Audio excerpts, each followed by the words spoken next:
Hello friends, मैं मोहम्मद यूसुफ आलम फिर एक नया वीडियो के साथ आप लोगों के बीच हाजिर हूँ।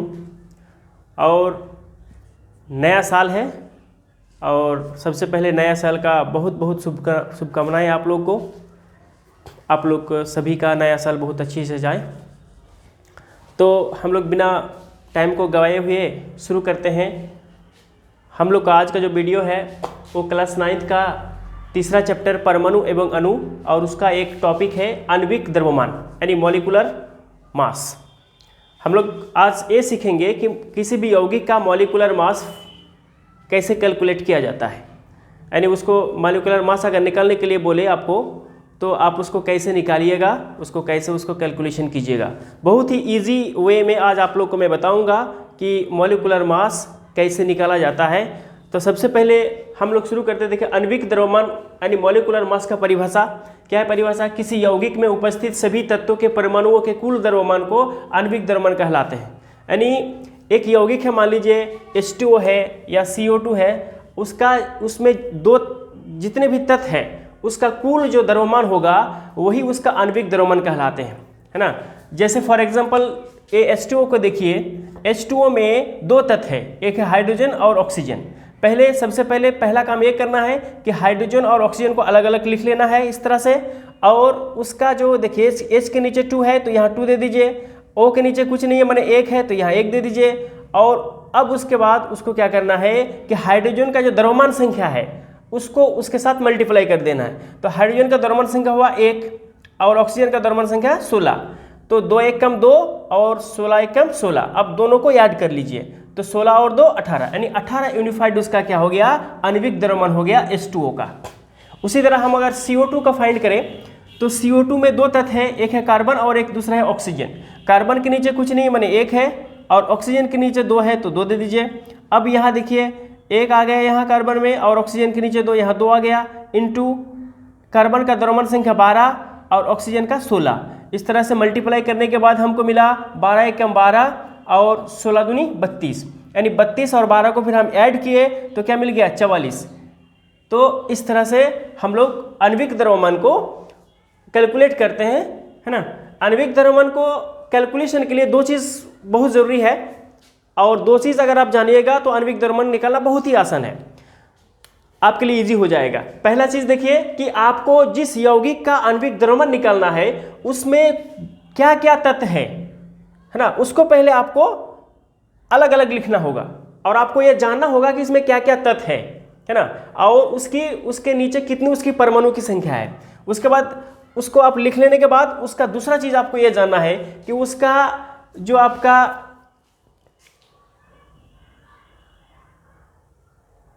द्रव्यमान संख्या कितनी है ना। पहला आपको ये करना होगा कि उसमें कौन कौन सा तत्व है और दूसरा उसका द्रव्यमान संख्या कितनी है ना। और ये अगर दो चीज़ आप लोग को अगर जानते हैं या उसको अगर आप फाइंड कर पाइएगा तो आणविक द्रव्यमान निकालना बहुत ही इजी है। तो हम लोग और 2-3 का हम लोग एग्जांपल लेते हैं। जैसे एक यौगिक है, मान लीजिए CaCO3, इसका आणविक द्रव्यमान निकालने के लिए बोले तो उसी तरह आपको देखो इसमें ये सब में दो तत्व था, इसमें इतना 3 है, Ca है यानी कैल्शियम और आपका कार्बन है और ऑक्सीजन है। तीनों को अलग अलग लिख लेना है। कार्बन के नीचे कुछ नहीं है, कैल्शियम के नीचे कुछ नहीं है माने 1 है, यहाँ 1 दे दिए। कार्बन के नीचे कितना कुछ नहीं है माने 1 है, यहाँ 1 दे दिए। ऑक्सीजन के नीचे 3 है, यहाँ पर 3 लिख सकते हैं आप लोग, यहाँ पर क्या आ जाएगा 3 आ जाएगा। उसी तरह आप उसका कैल्शियम का द्रव्यमान संख्या यहाँ मल्टीप्लाई करके दे देना है 40, कार्बन का कितना 12 और ऑक्सीजन का 16, है ना। अब इसको मल्टीप्लाई करते हैं हम लोग, 40 से कम 40, है ना, 12 1 कम 12 और 3 16 48। अब इस तीनों को क्या कर देना, ऐड कर देना है। ऐड करने के बाद हमको क्या मिला, 8 2 10, 4 4 8 9 और 1 10, यानी 100 क्या हो जाएगा यूनिफाइड। ये क्या, यू का मतलब क्या हुआ, यूनिफाइड। हम लोग द्रव्यमान संख्या को यानी आणविक द्रव्यमान को यूनिफाइड से दर्शाते हैं ना, इसलिए शॉर्ट में इसके यू आता है। चलिए एक और हम लोग निकाल के देखते हैं।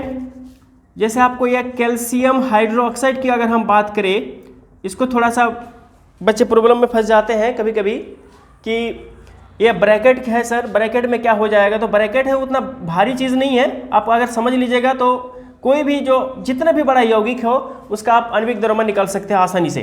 तो देखिए इसका निकाल के मैं बताता हूँ। कैल्शियम का सी हो गया, है ना, और देखो यहाँ पर दो ब्रैकेट के अंदर दो तत्व है, ऑक्सीजन है और हाइड्रोजन है। तो ऑक्सीजन को अलग से लिख लीजिए और हाइड्रोजन को भी अलग से लिख लीजिए। अब देखिए कैल्शियम के नीचे कुछ नहीं, मतलब एक है ऑक्सीजन, यहाँ देखो ब्रैकेट में है ना, तो ब्रैकेट में दोनों के लिए है। ऑक्सीजन भी यहाँ पर क्या है, 2 है, इस यहाँ भी आप लिख सकते हो, और हाइड्रोजन भी क्या है, 2 है।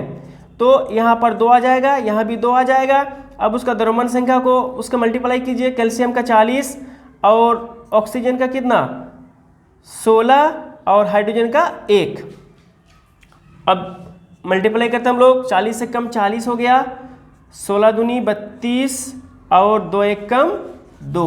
अब सबको हम लोग क्या कर लेते हैं, याद कर लेंगे, 2 2 4 और 4 3 7, यानी 74 क्या हो जाएगा, यूनिफाइड।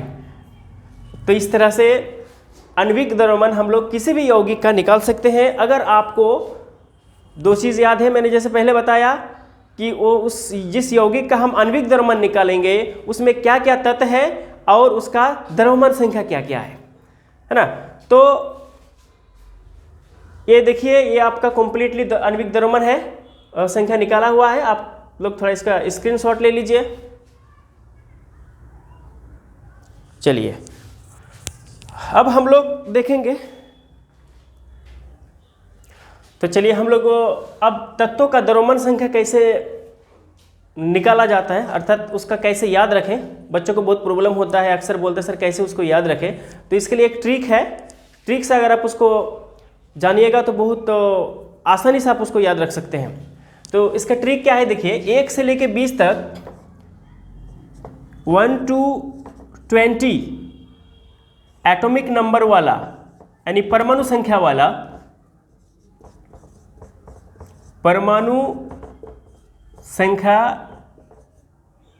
वाला तत्व यानी एलिमेंट जो होता है उसका आज हम बताएंगे कि उसको कैसे आप बहुत ही इजीली कैसे उसको आप उसका द्रव्यमान संख्या याद रख सकते हैं, है ना।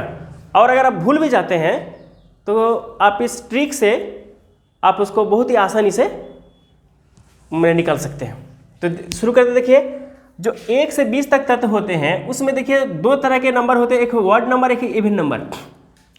तो ऑड नंबर जो होंगे, ऑड नंबर माने क्या हो गया आपका विषम संख्या, और इवन नंबर मतलब सम संख्या, है ना। जैसे 1 है ना, उसके बाद आपका 2 है, 3 है, 1 नंबर में आता है हाइड्रोजन, दूसरे में आपका हीलियम, तीसरे में आता है आपका लिथियम, इसी तरह चौथा में आ जाएगा बेरिलियम,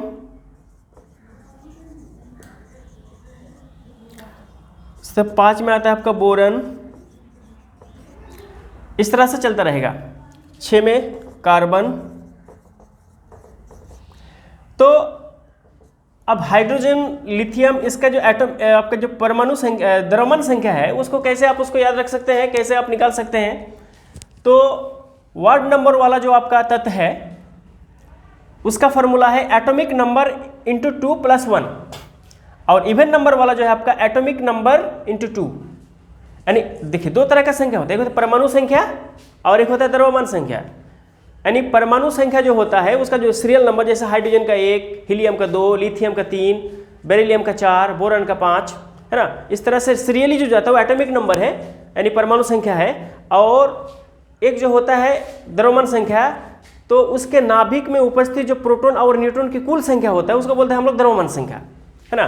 तो द्रव्यमान संख्या हमको या फिर कैलकुलेट कर द्रव्यमान संख्या, देखिए एक मान लीजिए सोडियम है, इसका संकेत होता है ये, और उसके नीचे जो हमेशा उसके नीचे होता है परमाणु संख्या, और उस ऊपर जो लिखा जाता है वो हो गया आपका द्रव्यमान संख्या। तो आणविक द्रव्यमान के को कैलकुलेशन के लिए उसका द्रव्यमान संख्या जानना बहुत जरूरी है। अगर द्रव्यमान संख्या आप नहीं जानेंगे तो आणविक द्रव्यमान आप नहीं निकल सकते, है ना। तो हम लोग अभी ये ट्रिक के माध्यम से समझेंगे, है ना, कि जो द्रव्यमान संख्या है तत्व का उसको कैसे कैलकुलेशन या उसको कैसे हम लोग याद रख सकते हैं। तो देखिए हाइड्रोजन आपका क्या हो गया, हाइड्रोजन का तो 1 है, उसको आपको ज़्यादा ट्रिक्स लगाने की ज़रूरत नहीं है। जैसे हीलियम है, हीलियम का जो परमाणु संख्या होता है 2, है ना। तो हीलियम क्या है आपका 2 नंबर में आता है, यानी एटॉमिक नंबर उसका 2 है। तो 2 है तो क्या आपका इवन नंबर हुआ, तो इवन नंबर हुआ यानी वो आपका सम संख्या हुआ। तो सम संख्या में हम लोग क्या करेंगे कि इसका जो फॉर्मूला देखो, एटॉमिक नंबर 2 इंटू 2, तो कितना हो गया 4, यानी हीलियम का द्रव्यमान संख्या कितना हो गया 4, है ना। उसी तरह हम अगर लिथियम में चाहे तो लिथियम का परमाणु संख्या हो गया 3 इंटू 2। देखिए लिथियम पे सबसे पहले क्या है आपका एक वर्ड नंबर है, क्योंकि लिथियम 3 नंबर पे आता है, परमाणु संख्या 3 होता है उसका, है ना, इसलिए वो एक वर्ड नंबर है।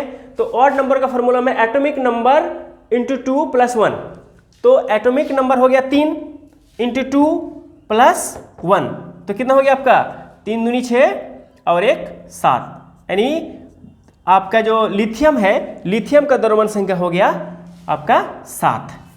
इसी तरह हम बेरिलियम का अगर कैलकुलेशन करें तो बेरिलियम का परमाणु संख्या हो गया 4, और बेरिलियम सबसे पहले क्या है, बेरिलियम जो है 4 नंबर पे आता है, यानी उस एटॉमिक नंबर 4 होता है। तो 4 क्या है आपका एक इवन नंबर है, यानी सम संख्या है। तो उस पर हम लोग क्या करेंगे, वो जो फॉर्मूला उसका यूज करेंगे 4 इंटू 2, तो क्या हो गया आपका 4 दूनी 8, यानी बेरिलियम का द्रव्यमान संख्या हो गया 8। तो इस तरह से आप 20 तत्वों को जो ऑड नंबर है और इवन नंबर है, मतलब सम संख्या और विषम संख्या में डिवाइड करके आप आसानी से उसका द्रव्यमान संख्या आप निकाल सकते हो। और द्रव्यमान संख्या निकल गया मतलब आपका आणविक द्रव्यमान निकालने में आपको कोई परेशानी और कोई दुविधा नहीं होगी। तो इसी तरह देखो इसको हम निकाल के दिखा देते हैं फटाफट। आप लोग घर में 20 तत्वों का वो आपको ट्राई करना है, खुद आपको समझना है। बोरॉन का हो गया आपका परमाणु संख्या 5 इंटू 2 प्लस 1 बराबर कितना हो गया 5 दूनी 10 11 हो गया। इसी तरह कार्बन का 6 इंटू 2 बराबर हो गया 12, है ना। इस तरह से आप 20 तत्वों का आसानी से इस ट्रिक के माध्यम से, ये दोनों फार्मूला जो है इसी के माध्यम से आप उसका कैलकुलेशन कर सकते हैं, है ना।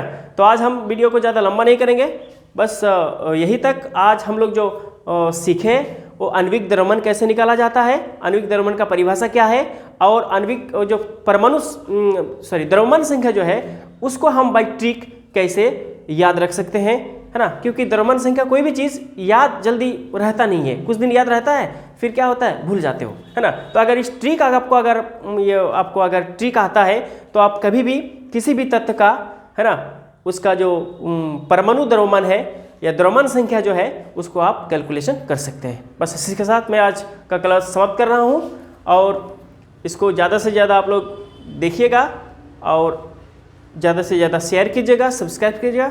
बस यहीं से मैं अपना वीडियो को समाप्त करता हूँ। धन्यवाद।